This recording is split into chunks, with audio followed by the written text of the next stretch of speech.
Hello friends, welcome to our channel eSootech. Today we talk about the maintenance and time in eFootball 2022 mobile game.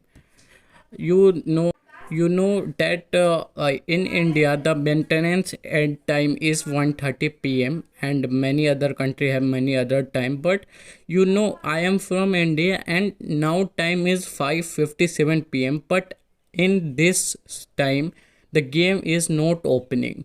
Why? Because the server maintenance problem. But what is the time to open for opening the game? I know ki you are very excited to play this game. I am also very excited, but this game is not opening now, and I will tell you that the time is, I think, extended. When you can see this comment in comment, people say about ki game is not opening. He think ki game is extended until 2013. So I think yes, the game opening time is extended. So in this video I want to tell this thing.